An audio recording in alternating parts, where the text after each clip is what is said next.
Thanks for joining us today on Envision. I'm Deanne Conrad, Community Relations Supervisor, and we are talking with Dr. Brian Maher about the Smarter Balanced tests. This is the statewide standardized test that our students take so that they can be measured against others in the state, against others in the city, against others in the country, really. It's that time of year, isn't it? It is, it is. April always seems to hold those standardized tests.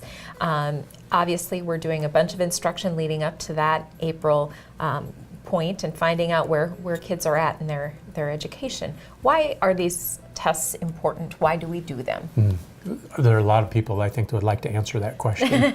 Well, first of all, I would tell you, just yesterday I was in a classroom and I had a teacher talking to the students about what this will look like and how you will go about filling out the form, and just some of those things that aren't even content centered, but just process oriented for taking the test. Back to the question, a good question on why is this important.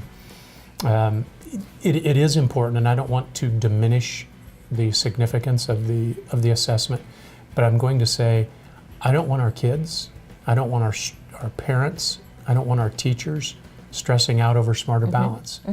Because really all it is a one point in time assessment of where we are. And we do a lot of things to assess where we are as a school system. The Smarter Balance is just one of those pieces. Now here's the bad news for teachers.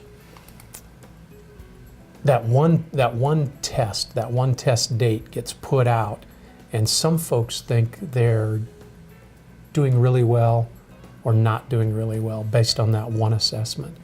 And neither of those things is true. I would rather our teachers focus on quality instruction every day, and ultimately the assessment will take care of itself. So I am not too worried about the assessment. Having said all of that, here's why it's important. I think it's important from a comparative standpoint. It's important for us to be able to compare from one building to another building, from our school district to other school districts, and so that the policymakers can point to schools improving or not improving. So I think it's more important in the political arena than it actually is in the educational arena. I'm not sure we need the Smarter Balance to assess where we are as a school system, but given the fact that we have to take it, I want to take it with fidelity. I want to do the best we can do, and I want to look at the scores and draw whatever meaning we can from those assessments.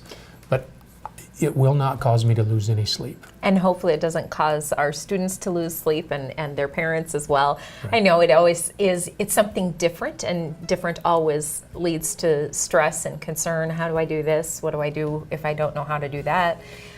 Those types of things. But it really is, it's a required, it's necessary, but it's just one of those pieces, and we have many other assessments that we use. We have so many other assessments. You know, we're doing the measurement of academic progress, which I really love across our elementary schools right now, and we do a lot of formative assessments in our buildings, and I'll hang my hat on those to determine whether or not we're experiencing the right trajectory as a school system far before I look at the Smarter Balance. But I'll still say, we have to take it.